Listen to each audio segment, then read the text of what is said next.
여러분, 믿기 힘든 일이 벌어졌습니다. 러시아 모스크바 최상위 1% 명문 여고생들이 한국으로 수학여행을 왔습니다. 그런데 인천공항에 도착한 지 단 5분 만에 이 학생들이 부모님께 전화를 걸기 시작했습니다. 엄마, 여기 대학 좀 알아봐 주세요. 아빠, 러시아는 왜 이런 게 하나도 없어요? 대체 무슨 일이 있었던 걸까요? 세계 30개국을 다녀본 15년차 베테랑 교사조차 이렇게 말했습니다. 학생들이 귀국을 거부한 건 이번이 처음이었습니다. 공항에서 호텔까지 가는 단 1시간. 그 짧은 시간 동안 이 러시아 엘리트 학생들의 인생관이 완전히 바뀌어 버렸습니다. 새벽 2시에 혼자 걷는 여성들, 24시간 돌아가는 도시, 그리고 외국인을 가족처럼 대하는 사람들. 귀국 후 학생들이 올린 영상 하나가 러시아 SNS를 완전히 뒤흔들었고 학부모들은 우리 아이도 한국으로 보내고 싶다며 학교에 문의를 쏟아냈습니다. 도대체 한국에서 무슨 일이 있었던 걸까요? 외국인 교사의 눈으로 본 대한민국의 진짜 모습. 지금 바로 들어보겠습니다. 시작에 앞서 좋아요와 구독 눌러주시면 한국의 더 많은 이야기를 소개하는 데에 큰 힘이 됩니다. 안녕하세요. 저는 러시아 모스크바에서 15년째 국제학교 교사로 일하고 있는 알렉세이 코발스키입니다. 지난해 가을 제 인생에서 가장 잊을 수 없는 수학여행을 다녀왔습니다. 목적지는 대한민국 서울이었지요. 우리 학교는 모스크바에서도 손꼽히는 명문 국제학교였습니다. 이번 여행에 참가한 22명의 여학생들은 모두 러시아 최상류층 가정의 자녀들이었어요. 외교관, 기업인, 의사, 변호사 자녀들이 대부분이었고 이들 부모님들은 1년 전부터 이 특별한 여행을 준비해 오셨더군요. 15년간 교직 생활을 하면서 30개국이 넘는 나라를 학생들과 함께 다녀봤습니다.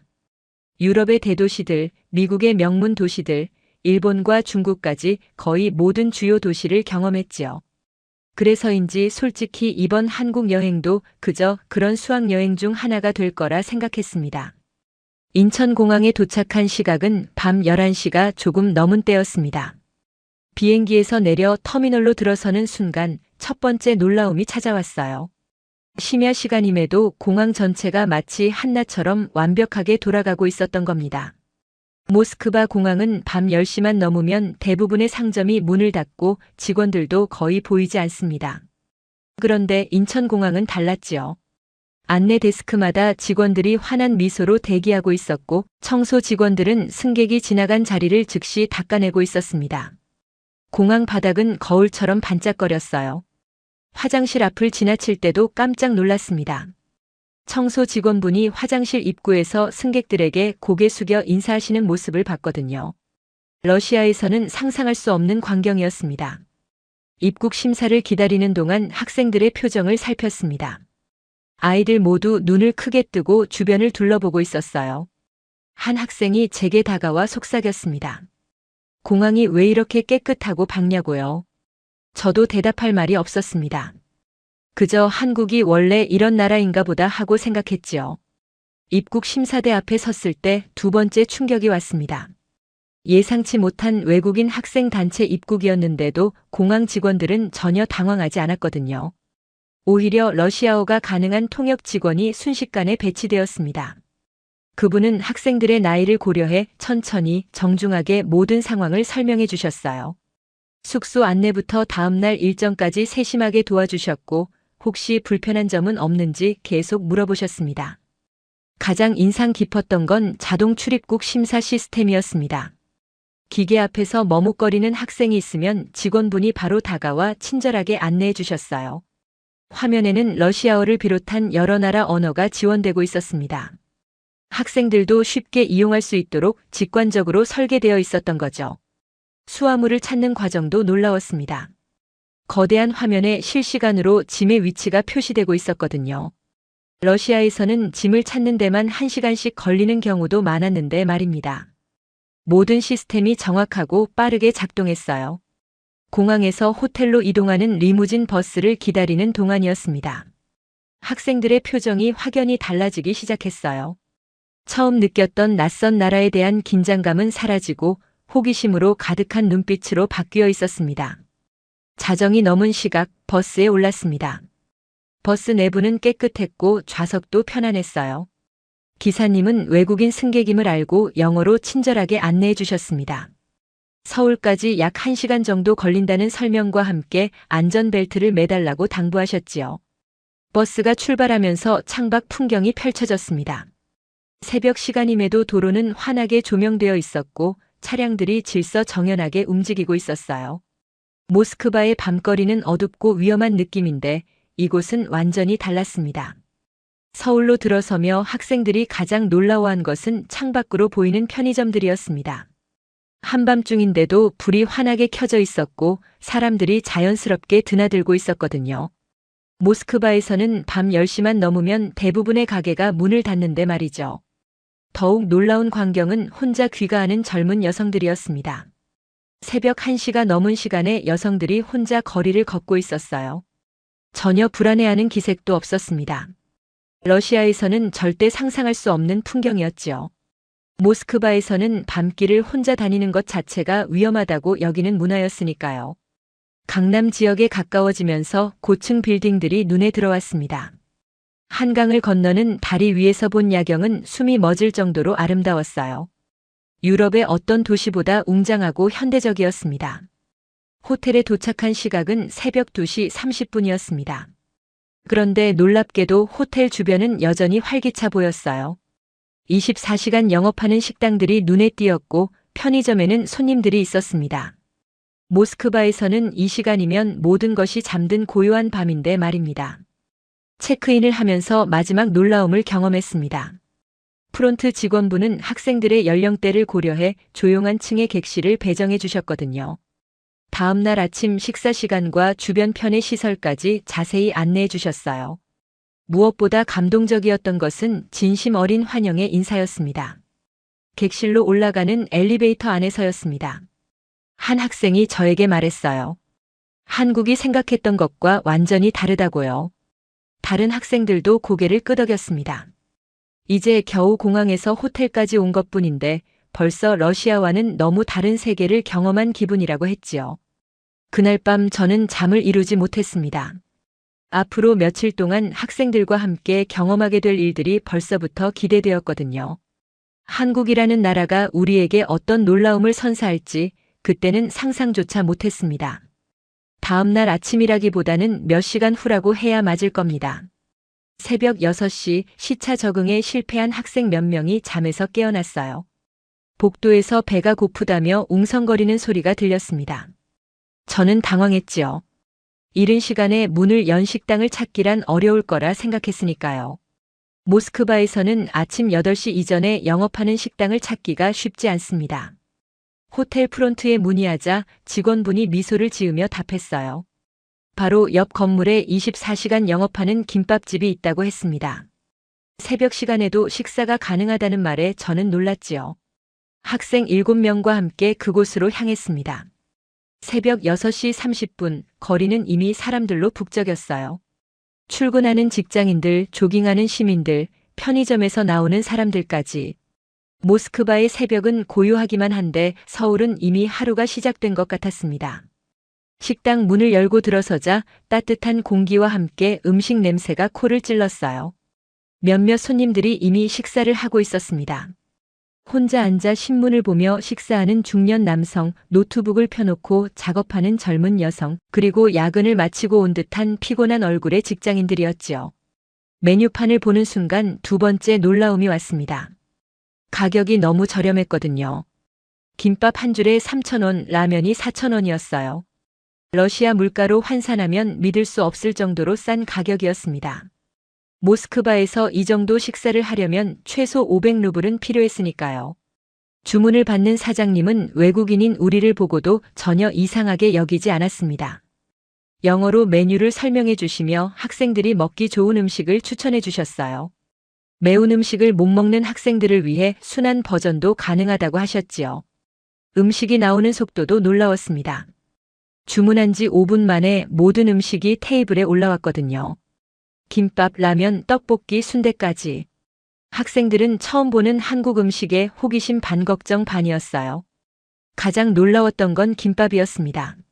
러시아의 초밥과 비슷해 보이지만 맛은 완전히 달랐어요. 속재료가 풍성했고 간이 적당했습니다. 한 학생은 김밥 2줄을 순식간에 비웠지요. 모스크바에서 이렇게 맛있는 음식을 이 가격에 먹을 수 없다며 감탄했습니다. 식사를 마치고 계산할 때 또 한 번 놀랐습니다. 7명이 배불리 먹었는데 총 금액이 5만 원이 채 안 되었거든요. 러시아 돈으로 환산하면 2,500루블 정도였어요. 모스크바에서 같은 수준의 식사를 하려면 최소 7,000루블은 필요했을 겁니다. 사장님께서는 잔돈까지 정확히 계산해 주시며 다시 오라고 하셨습니다.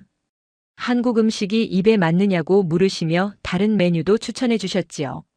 이런 친절함은 러시아 식당에서 경험하기 어려운 것이었습니다. 모스크바의 식당 직원들은 대체로 무뚝뚝하고 서비스도 느린 편이거든요. 식당을 나서며 학생들은 연신 감탄했습니다. 음식도 맛있고 가격도 저렴하고 서비스도 좋다고 했어요. 호텔로 돌아가는 길에 편의점에 들렀습니다. 학생들이 간식을 사고 싶어 했기 때문이지요. 편의점 안으로 들어서자 또 다른 놀라움이 기다리고 있었습니다. 새벽 시간임에도 편의점은 백화점처럼 깨끗하고 물건이 가득했어요. 무엇보다 놀라웠던 것은 편의점에서 할 수 있는 일들이었습니다. 단순히 물건을 사는 것뿐만 아니라 택배 발송, 공과금 납부, 은행 업무까지 가능했거든요. 러시아 편의점은 그저 간단한 식료품만 파는데 한국 편의점은 작은 백화점 같았습니다. 학생들은 각자 마음에 드는 간식을 골랐어요. 한국 과자와 음료수를 신기하게 살펴봤지요. 특히 바나나 맛 우유가 신기했습니다. 러시아에서는 본 적 없는 모양의 용기였거든요. 직원에게 물어보니 한국의 전통적인 음료라고 설명해 주었습니다. 계산대에서 또 한 번 감탄했어요. 계산 속도가 매우 빨랐고 직원이 친절했습니다. 외국인인 우리를 보고도 전혀 불편해하지 않았지요. 오히려 영어로 인사를 건네며 한국 방문을 환영한다고 했습니다. 편의점을 나서며 한 학생이 말했습니다. 한국은 24시간 편리한 나라라고요. 언제든지 필요한 것을 해결할 수 있다는 점이 놀랍다고 했어요. 러시아에서는 일요일만 되어도 대부분의 가게가 문을 닫는데 한국은 정말 다르다고 했습니다. 호텔로 돌아오는 길 거리의 청결함에도 놀랐습니다. 쓰레기 하나 없이 깨끗했거든요. 새벽부터 청소하는 분들을 볼 수 있었어요. 도시 전체가 하나의 유기체처럼 움직이고 있었습니다. 모스크바는 관광지만 깨끗하지 주택가는 지저분한 경우가 많은데 서울은 달랐지요. 호텔 로비에 도착하니 다른 학생들도 깨어나 있었습니다. 먼저 나갔던 우리를 보고 어디 갔다 왔느냐고 물었어요. 새벽 식사 이야기를 하자 모두 부러워했습니다. 다음번에는 자기들도 데려가 달라고 했지요. 아침 9시 학생들과 함께 제대로 된 한국 탐방을 시작했습니다. 첫 목적지는 한강공원이었어요. 호텔 직원이 추천해 준 곳이었지요. 서울 시민들의 일상을 가장 잘 볼 수 있는 장소라고 했습니다. 지하철을 타고 이동하는 것도 학생들에게는 새로운 경험이었습니다. 지하철역으로 들어서자 학생들이 깜짝 놀랐어요. 역사 내부가 너무 깨끗했기 때문입니다. 대리석 바닥은 반짝반짝 빛났고 벽면도 깨끗했지요. 모스크바 지하철의 어둡고 오래된 느낌과는 완전히 달랐습니다. 승강장으로 내려가는 에스컬레이터에 올라섰습니다. 매우 깊숙이 내려갔지요. 지하 깊은 곳까지 시설이 완벽하게 갖춰져 있었어요. 환기 시스템도 좋아서 지하라는 느낌이 거의 들지 않았습니다. 공기가 쾌적했거든요. 승강장에 도착하니 출근 시간이 지나서인지 사람들이 많지 않았습니다. 하지만 있는 사람들의 모습이 인상적이었어요. 모두 질서정연하게 줄을 서서 기다리고 있었습니다. 바닥에 그려진 승차 위치 표시를 따라 두 줄로 서 있었지요. 전광판을 보며 학생들이 또 감탄했습니다. 다음 열차가 몇 분 후에 도착하는지 정확하게 표시되고 있었거든요. 심지어 몇 초 단위까지 보여주고 있었어요. 한 학생이 시계를 보며 확인했습니다. 정말 그 시간에 정확히 열차가 들어왔지요. 지하철이 도착하자 사람들의 행동이 인상적이었습니다. 문이 열리자 먼저 내리는 사람들을 위해 모두 양쪽으로 비켰어요. 내리는 사람이 다 나간 후에야 질서 있게 탑승했습니다. 밀지도 않고 다투지도 않았지요. 모스크바 지하철에서는 보기 어려운 광경이었습니다. 지하철 내부도 놀라웠습니다. 매우 깨끗했어요. 좌석에 낙서가 없었고 바닥도 깨끗했습니다. 손잡이도 반짝거렸지요. 에어컨이 적절하게 작동해서 시원했고 소음도 적어서 대화하기 편했습니다. 한 학생이 창밖을 보며 말했습니다. 지하철 안에서도 인터넷이 된다고요. 러시아에서는 상상할 수 없는 일이었어요. 학생들은 자기 나라 친구들에게 실시간으로 사진을 보내기 시작했습니다. 목적지역에 도착해 지상으로 나왔습니다. 눈앞에 펼쳐진 한강의 모습에 학생들이 탄성을 질렀어요. 넓은 강과 양쪽 강변의 공원, 그리고 멀리 보이는 빌딩 숲까지. 모스크바의 모스크 바강과는 규모가 완전히 달랐습니다.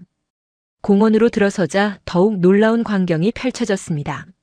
많은 시민들이 운동을 하고 있었거든요. 조깅하는 사람, 자전거 타는 사람, 인라인 스케이트를 타는 사람까지. 평일 오전인데도 이렇게 많은 사람들이 운동하고 있다는 것이 신기했습니다. 가장 인상적이었던 것은 공공운동기구였습니다. 강변을 따라 설치된 운동기구들에서 시민들이 운동하고 있었어요. 모두 무료로 사용할 수 있다는 안내판을 보고 학생들이 놀랐지요. 러시아에서는 운동하려면 돈을 내고 체육관에 가야 하는데 여기서는 무료였습니다. 한 할아버지께서 운동기구를 사용하고 계셨습니다. 학생 하나가 용기를 내어 말을 걸었어요. 영어는 잘 안 통했지만 몸짓으로 소통했습니다. 할아버지께서는 매일 아침 이곳에서 운동한다고 하셨지요. 건강을 위해서라고 하셨어요. 자전거 도로를 따라 걸으면서 또 다른 문화를 발견했습니다. 자전거를 대여하는 시스템이었어요. 따릉이라는 이름의 공공 자전거였지요. 스마트폰으로 간단하게 대여할 수 있다고 했습니다. 러시아에도 비슷한 시스템이 있지만 규모는 훨씬 작다고 학생들이 말했어요. 공원 벤치에 앉아 잠시 쉬었습니다. 주변을 둘러보니 가족 단위로 나온 사람들도 많았어요. 아이들과 함께 자전거를 타는 아빠, 유모차를 밀며 산책하는 엄마들. 평화로운 일상의 모습이었지요. 특히 인상적이었던 것은 반려견과 산책하는 사람들이었습니다. 모두 목줄을 착용하고 있었고 배변 봉투를 들고 다녔어요. 한 남성이 개 배변을 치우는 모습을 보며 학생들이 고개를 끄덕였습니다. 시민의식이 높다는 증거라고 했지요. 한강공원에서 가장 놀라웠던 순간은 점심때였습니다. 공원 곳곳에 편의점과 작은 카페들이 있었거든요. 학생들은 편의점에서 도시락을 사서 강변에 앉아 먹었어요. 누구 하나 쓰레기를 함부로 버리지 않았습니다. 모두 쓰레기를 모아 쓰레기통에 버렸지요. 한 학생이 말했습니다. 이렇게 큰 공원인데 쓰레기가 하나도 없다고요. 러시아 공원은 주말이면 쓰레기로 넘쳐난다고 했어요. 하지만 한강공원은 달랐습니다. 시민들 스스로가 깨끗하게 유지하고 있었지요. 오후 2시쯤 되어 공원을 나섰습니다. 학생들은 한강에서 본 풍경을 잊지 못할 거라고 했어요. 안전하고 깨끗하고 모두가 서로를 배려하는 문화. 그것이 학생들에게 가장 큰 인상을 남겼습니다. 오후 일정으로 코엑스로 향했습니다. 학생들이 쇼핑도 하고 싶어 했지만 제가 먼저 보여주고 싶은 곳이 있었거든요. 바로 별마당 도서관이었습니다. 한국 교육 문화의 단면을 보여줄 수 있는 곳이라고 생각했지요. 코엑스몰에 들어서자 학생들의 눈이 휘둥그레졌습니다. 지하에 이렇게 큰 쇼핑몰이 있다는 것 자체가 놀라웠거든요. 천장이 높고 자연광처럼 밝은 조명 덕분에 지하라는 느낌이 전혀 들지 않았어요. 별마당 도서관으로 향하는 길 학생들은 주변 상점들을 구경했습니다. 다양한 브랜드의 매장들이 즐비했지요. 특히 한국 화장품 매장에 여학생들이 관심을 보였어요. 나중에 들르기로 하고 먼저 도서관으로 갔습니다. 별마당 도서관에 도착한 순간 학생들은 말을 잃었습니다. 천장까지 이어진 거대한 책장들, 수많은 책들이 예술 작품처럼 전시되어 있었거든요. 도서관이라기보다는 하나의 작품 같았어요. 하지만 제가 학생들에게 보여주고 싶었던 것은 건축미가 아니었습니다. 도서관 안에서 책을 읽고 있는 사람들이었지요. 평일 오후인데도 많은 시민들이 책을 읽고 있었어요. 자리를 잡고 앉아 진지하게 독서에 몰두하고 있었습니다. 특히 인상적이었던 것은 젊은 직장인들이었습니다. 점심시간이 지난 오후 시간인데도 정장을 입은 사람들이 책을 읽고 있었거든요. 한 학생이 물었어요. 저 사람들은 일 안 하느냐고요. 아마 점심시간을 이용해 잠깐 들른 것 같다고 설명했습니다. 한 남학생이 감탄했습니다. 점심시간에 도서관에서 책을 읽는 문화가 대단하다고요. 모스크바에서는 점심시간에 커피 마시거나 담배 피우는 사람이 대부분인데 한국 사람들은 다르다고 했지요. 배우는 것을 중요하게 생각하는 것 같다고 했습니다. 1시간 정도 도서관에 머물렀습니다. 학생들은 각자 관심 있는 책을 봤어요. 한국어 학습서를 보는 학생도 있었고 한국 역사책을 보는 학생도 있었습니다. 영어로 된 한국 소개 책자를 읽는 학생들도 많았지요. 도서관을 나서며 학생들과 이야기를 나눴습니다. 한 학생이 말했어요. 한국이 발전한 이유를 알 것 같다고요. 사람들이 계속 배우고 공부하는 문화가 있기 때문이라고 했습니다. 이런 배움에 대한 열정이 나라를 발전시킨다고 했지요. 다음 날 오후 홍대 입구역에 도착했습니다. 학생들에게 한국 젊은이들의 문화를 보여주고 싶었거든요. 역에서 나오자마자 학생들이 활기찬 분위기에 압도되었어요. 거리 공연자들의 음악 소리, 사람들의 웃음소리, 그리고 독특한 패션의 젊은이들까지. 거리로 나서자 첫 번째로 눈에 띈 것은 버스킹이었습니다. 한 그룹이 길거리에서 춤을 추고 있었거든요. K-팝 음악에 맞춰 칼군무를 선보이고 있었어요. 많은 사람들이 둘러서서 구경했습니다. 학생들도 발걸음을 멈췄지요. 공연이 끝나자 관객들이 박수를 쳤어요. 몇몇 사람들은 모자에 돈을 넣어줬습니다. 공연자들이 고맙다며 인사했지요. 한 학생이 감탄했어요. 길거리 공연의 수준이 정말 높다고요. 모스크바에도 버스킹이 있지만 이 정도는 아니라고 했습니다. 조금 더 걸어가니 다른 공연팀을 만났습니다. 이번에는 악기를 연주하는 팀이었어요. 기타와 드럼으로 락 음악을 연주했습니다. 학생들이 리듬에 맞춰 몸을 흔들었지요. 음악은 국경을 넘는다는 것을 실감했습니다.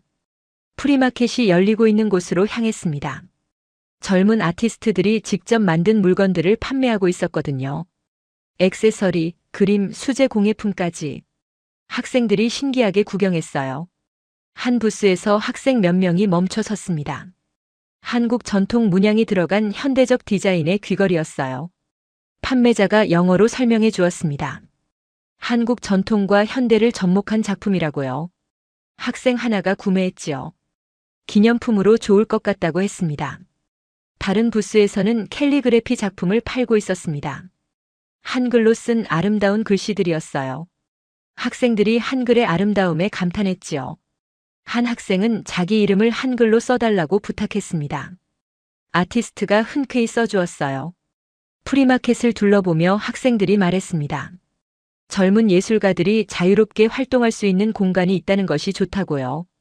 러시아에서는 이런 기회가 많지 않다고 했어요. 한국이 문화예술을 지원하는 것 같다고 했습니다. 한 카페 앞에서 멈춰 섰습니다.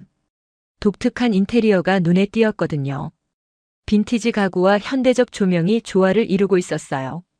학생들이 들어가 보고 싶어 해서 카페에 들어갔습니다. 카페 안은 더욱 인상적이었습니다. 벽면에는 예술 작품들이 걸려 있었고 책장에는 다양한 책들이 꽂혀 있었지요.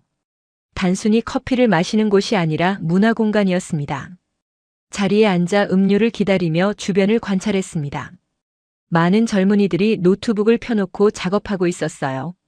공부하는 학생도 있었고 일하는 프리랜서도 있었습니다. 카페가 제2의 작업 공간이 되고 있었지요. 저녁 시간이 가까워지며 거리가 더욱 활기를 띠었습니다. 네온 사인이 켜지고 음악 소리가 커졌어요. 식당과 술집에서 사람들이 나왔습니다. 학생들이 이 에너지에 흠뻑 빠졌지요. 마지막 날 아침이 밝았습니다. 학생들은 일찍 일어나 짐을 쌌어요. 오후에 공항으로 가야 했기 때문입니다. 아침 식사 후 명동으로 마지막 쇼핑을 가기로 했지요. 호텔에서 명동까지는 걸어서 갈 수 있는 거리였습니다. 아침 공기를 마시며 걷는 것도 좋을 것 같았어요. 학생들은 마지막 서울 거리를 눈에 담으며 천천히 걸었습니다. 명동 거리에 도착하자 이미 많은 사람들로 북적였습니다. 주말이라 더욱 붐볐지요. 화장품 가게, 옷가게, 액세서리 가게들이 즐비했어요. 학생들의 눈이 반짝였습니다.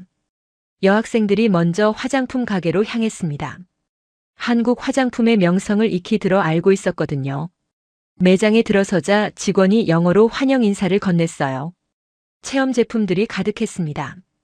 학생들이 신기하게 제품들을 테스트했지요. 직원이 친절하게 설명해 주었습니다. 피부 타입에 맞는 제품을 추천해주고 사용법까지 알려주었어요. 이런 세심한 서비스에 학생들이 감동했습니다. 한 여학생이 많은 제품을 샀지요. 자기 것뿐만 아니라 엄마와 언니, 친구들 선물까지 샀습니다. 가격도 저렴하고 품질도 좋다며 만족해했어요. 길거리 음식 코너에서 간식을 샀습니다. 호떡을 처음 맛본 학생들이 환호했어요. 달콤하고 따뜻한 호떡이 입에 맞았습니다. 붕어빵도 신기했지요. 한국만의 독특한 길거리 음식 문화를 즐겼습니다. 한 기념품 가게에 들어갔습니다. 한국 전통 상품들이 현대적으로 재해석되어 있었어요. 한복 인형, 전통 문양 엽서, 한글 티셔츠까지. 학생들이 집으로 가져갈 선물을 골랐습니다. 가게 주인이 외국인 학생들에게 특별 할인을 해주었습니다. 한국을 방문해줘서 고맙다고 했어요. 이런 친절함에 학생들이 또 한 번 감동했지요. 한국 사람들의 따뜻함을 느꼈습니다. 점심시간이 되어 한식당을 찾았습니다. 학생들이 비빔밥을 먹고 싶어 했거든요. 식당에 들어가니 외국인 손님들로 붐볐어요. 메뉴판에는 사진과 영어 설명이 있어 주문하기 쉬웠습니다. 비빔밥이 나왔을 때 학생들이 감탄했습니다. 색깔이 정말 아름다웠거든요. 직원이 비비는 방법을 알려주었어요. 학생들이 따라하며 즐거워했습니다. 맛도 훌륭했지요. 식사 후 명동 성당을 방문했습니다. 역사적인 건물을 보며 한국의 역사도 느낄 수 있었어요. 학생들이 조용히 건물을 감상했습니다. 평화로운 분위기가 좋았지요. 성당 앞 계단에 앉아 잠시 쉬었습니다. 학생들과 며칠간의 경험을 이야기했어요. 모두 한국에서의 시간이 정말 소중했다고 했습니다. 예상했던 것보다 훨씬 더 좋은 경험이었다고 했지요. 한 학생이 말했습니다. 한국을 전혀 몰랐는데 이제는 제일 좋아하는 나라가 되었다고요. 다른 학생들도 고개를 끄덕였어요. 꼭 다시 오고 싶다고, 더 오래 머물고 싶다고 했습니다. 오후 2시 호텔로 돌아가 짐을 찾았습니다. 공항으로 가는 버스 시간이 다가왔어요. 학생들은 무거운 쇼핑백을 들고도 행복한 표정이었습니다. 한국에서 산 물건들이 소중한 추억이 될 것이었지요. 공항으로 가는 버스 안에서 학생들은 창밖을 바라봤습니다. 스쳐 지나가는 서울의 모습을 눈에 담았어요. 누군가 조용히 말했습니다. 안녕, 서울. 꼭 다시 올게요. 인천공항에 도착했습니다. 며칠 전 첫 발을 디뎠던 그곳이었지요. 하지만 학생들의 마음은 완전히 달라져 있었어요. 호기심은 온데간데 없고 아쉬움으로 가득했습니다. 체크인을 하며 직원에게 고맙다고 인사했습니다. 한국에서의 경험이 정말 좋았다고 했어요. 직원도 미소 지으며 다시 오라고 했습니다. 한국을 좋아해줘서 고맙다고 했지요. 모스크바 공항에 도착한 것은 다음 날 아침이었습니다. 학부모님들이 마중 나와 계셨어요. 학생들이 흥분된 목소리로 한국 이야기를 쏟아냈습니다. 부모님들의 표정이 놀라움으로 바뀌었지요. 학교로 돌아온 다음 주 큰일이 벌어졌습니다. 학생들이 소셜미디어에 한국 여행 사진과 영상을 올리기 시작한 거예요. 인스타그램에 수십 개의 게시물이 올라갔습니다. 반응이 폭발적이었습니다. 러시아 친구들이 놀라워했어요. 한국이 이렇게 발전한 나라인 줄 몰랐다고 했습니다. 댓글이 수백 개씩 달렸지요. 나도 가보고 싶다는 반응이 대부분이었어요. 한 학생의 영상이 특히 인기를 끌었습니다. 새벽 2시 김밥집에서 식사하는 영상이었거든요. 여성들이 혼자 편하게 식사하는 모습을 담았어요. 조회수가 30만을 넘었습니다. 그 뒤로 학부모들 사이에서 한국에 대한 관심이 높아졌습니다. 학교 학부모 모임에서 한국이 주요 화제가 되었어요. 자녀들을 한국으로 보내고 싶다는 부모들이 늘어났지요. 저도 학교에서 특별 강연을 요청받았습니다. 한국에서의 경험을 다른 학생들과 교사들에게 공유해 달라는 거였어요. 강당이 꽉 찼습니다. 모두가 한국에 대해 궁금했지요. 강연에서 저는 한국에서 본 것들을 솔직하게 이야기했습니다. 시스템의 효율성, 시민들의 의식 수준, 그리고 무엇보다 외국인에 대한 환대를 강조했어요. 학생과 교사들이 집중해서 들었습니다. 질문 시간이 길어졌습니다. 한국이 정말 그렇게 안전한지, 교육 수준은 어떤지, 생활비는 어떤지 모두가 한국에 대해 알고 싶어 했어요. 저는 경험한 대로 답변했지요. 강연 후 많은 학생들이 다가왔습니다. 한국에 대해 더 알고 싶다고 했어요. 한국 드라마를 보기 시작했다는 학생도 있었고, 한국 음식을 먹어보고 싶다는 학생도 있었습니다. 몇 달이 지난 지금 저희 학교에서는 한국과의 교류를 준비하고 있습니다. 내년에는 더 많은 학생들이 한국을 방문할 예정이에요. 한국에 다녀온 학생들이 후배들에게 조언을 해주고 있지요. 학생들은 자신들이 경험한 한국을 후배들도 꼭 경험했으면 좋겠다고 했습니다. 그 우연한 여행이 제 인생을 바꿔놓았어요. 한국이라는 나라를 알게 되었고 많은 학생들에게 새로운 세계를 보여줄 수 있었습니다. 지금도 학생들과 그때 이야기를 자주 합니다. 한국에서의 시간은 우리 모두에게 잊을 수 없는 추억이 되었어요. 그리고 그 경험이 러시아와 한국 사이에 작은 다리가 되었습니다. 한국은 이제 우리에게 낯선 나라가 아닙니다. 배우고 싶은 나라, 가고 싶은 나라, 그리고 존경하는 나라가 되었지요. 작은 여행이 만든 큰 변화였습니다. 15년 교직 생활에서 가장 의미 있는 경험이었어요. 오늘 사연은 여기까지입니다. 러시아 명문 여고생들의 한국 수학여행 48시간 스토리 어떠셨나요? 사연의 주인공에게 응원의 댓글을 남겨주세요. 지금까지 감동정거장에서 사연 전해드렸습니다. 사연이 마음에 드셨다면 좋아요와 구독 부탁드립니다. 시청해주셔서 감사합니다.